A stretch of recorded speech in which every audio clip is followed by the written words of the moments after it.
शांती परते नाही सुख, एर अवघेची दुःख. म्हणून शांती धरा, उतराल पहिलं तिरा. खवळलिया कामक्रोध, अंगी भरती अधीन्या. तुका म्हणे त्रिविध ताप, जाती मग आपोआप. संत तुकाराम महाराज सांगतात की जगामध्ये शांतीशिवाय दुसरं कोणतंही सुख नाही.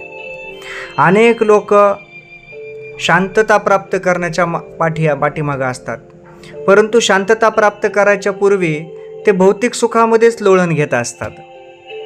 शांतता प्राप्त करणे म्हणजे सुख प्राप्त करणे, म्हणजेच परमेश्वराला आणि ईश्वराला प्राप्त करणे, स्वतःची ओळख करून घेणे आणि स्वतःला समजणे. परंतु बऱ्याच वेळात गफलत माणूस काय करतो की शांतता प्राप्त करण्यासाठी माणूस भौतिक सुखाच्या गोष्टी गोळा करू लागतो, परंतु माणूस हे विसरतो की चांगल्या बिछाण्यानं किंवा चांगल्या गादीवर आपण ती गादी विकत घेऊ शकतो, परंतु झोप विकत घेऊ शकत नाही. जर मनात शांती असेल तर पडल्या क्षणी दगडावर जरी डोकं ठेवून झोपलं तरी देखील झोप लागते.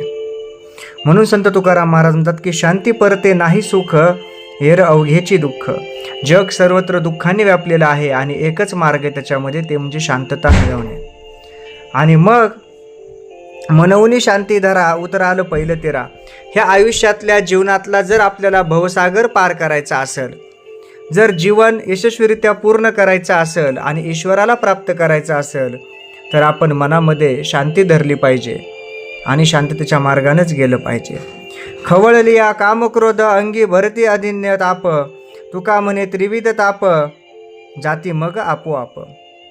जेव्हा माणसाच्या मनामध्ये काम क्रोध उत्पन्न होतो तेव्हा त्याच्या पाठीमागं अनेक व्याधीसुद्धा लागतात. तणावाचं, डिप्रेशनचं वातावरण तयार होतं, मानसिक अस्वस्थतेचं लक्षण होतं आणि त्याचा परिणाम कळत न कळत शरीरावर होत असतो.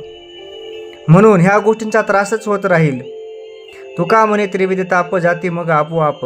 जेव्हा तुम्ही ईश्वराला प्राप्त कराल, शांतीची अवस्था किंवा सुखाची अवस्था प्राप्त कराल, त्यावेळेस तुमचे तिन्ही ताप निघून जातील आणि तुम्ही सुखी व्हाल आणि ईश्वराला प्राप्त कराल.